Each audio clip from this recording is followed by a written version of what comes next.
Wahai Presiden Republik Indonesia untuk tahun 2024, Bapak Anies Rashid Baswedan. Bapak tentu sudah pernah mengalami hal-hal seperti yang sedang Bapak alami saat ini. Karena sama seperti kurang lebih 6 tahun lalu, di saat Bapak berjuang untuk menjadi Gubernur DKI Jakarta, bahkan setelah Bapak menjabat sebagai Gubernur pun, Bapak mengalami penolakan yang keras, penjegalan, dan bahkan fitnah. Persis seperti saat ini. Saya percaya bahwa Bapak adalah pribadi yang tegar, terbiasa menjawab kritik dengan hasil kerja nyata, dan itu terbukti ketika semua tudingan miring kepada Bapak berhasil dijawab dengan sejumlah pemenuhan janji kampanye Bapak sewaktu menjadi gubernur dulu. Bahkan lebih dari itu, karena di tengah segala penjegalan dan caci maki, Bapak ternyata masih sempat menorehkan prestasi dan pencapaian yang diakui oleh dunia internasional. Tapi kini Bapak dicalonkan sebagai orang nomor 1 di negeri ini. Tentu perjalanan menuju ke sana akan jauh lebih terjal, berliku, dan penuh dengan duri. Kita semua tentu tahu kisah David versus Goliath, atau dalam Al-Quran dikisahkan sebagai Nabi Daud melawan Jalut. Itu kira-kira apa yang sedang Bapak alami sekarang ini, bahkan lebih berat karena Bapak harus melawan 2 Jalut sekaligus, 2 raksasa yang sejatinya hanya merupakan perwujudan dari satu rezim lama yang sama. Jalut-jalut yang Bapak hadapi sekarang lebih cerdas. Mereka menggunakan hasil survei untuk menggiring opini publik, sekaligus menciptakan efek yang mirip dengan voter suppression. Jalut dan kekuatan di belakangnya kini melawan Bapak dengan melemparkan isu-isu murahan seperti politik identitas atau isu rasisme.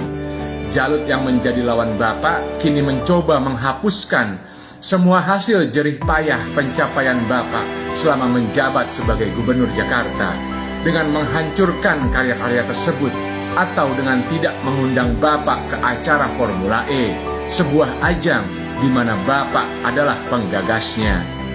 Jika Jalut seperti yang dikisahkan dalam Al-Quran adalah seorang raja kejam yang memiliki perawakan dan fisik raksasa, maka Jalut yang Bapak hadapi adalah orang-orang yang lihai bermain politik dan pandai mengotak-atik tata cara bernegara demi untuk keuntungan pribadi.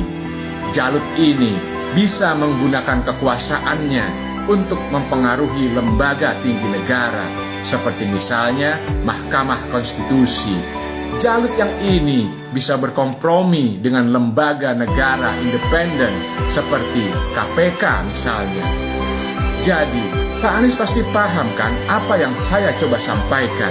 Saya percaya kalau Bapak memiliki kualitas seorang pemimpin yang pantang menyerah, bahkan dalam menghadapi 2 jalut sekaligus yang didukung oleh kekuatan besar di belakang mereka. Tapi saya juga sadar bahwa Pak Anies juga sama seperti kami, manusia biasa yang memiliki keterbatasan. Jadi Pak Anies, jika dalam perjalanan Bapak memimpin Indonesia menuju perubahan yang lebih baik, jika dalam pendakian Bapak untuk berusaha mewujudkan keadilan sosial bagi seluruh rakyat Indonesia, Bapak sampai pada satu titik di mana Bapak merasa putus asa dan tidak berdaya, yang perlu Bapak lakukan hanyalah menengok ke sekeliling Bapak, ke kiri, kanan, dan ke belakang Bapak. Karena di situ Bapak akan melihat wajah-wajah kami, para pendukung dan relawan Anies Baswedan yang konsisten berjuang hanya dengan bayaran harapan dan keyakinan kami kepada niat mulia Bapak. Ketika Bapak merasa terlalu lelah untuk melangkah maju, maka pandanglah wajah-wajah kami. Niscaya itu akan mengembalikan semangat Bapak dan mengingatkan Bapak kembali kepada niat awal Bapak. Ketika kaki dan tubuh Bapak terasa goyah akibat dari perlakuan Jalut, Bapak cukup berteriak dan memanggil kami, maka kami pun akan bergegas membopong Bapak untuk kita bersama-sama menuju satu tujuan yang sama. Teriakan nama kami Pak Anies, panggil kami para pendukung dan relawanmu. Bapak tidak sendiri, Bapak tidak pernah sendirian, karena kami sadar bahwa apa yang sedang Bapak perjuangkan adalah demi kesejahteraan dan kebaikan kami semua. Bapak bukan Nabi Daud yang seorang diri melawan Jalut.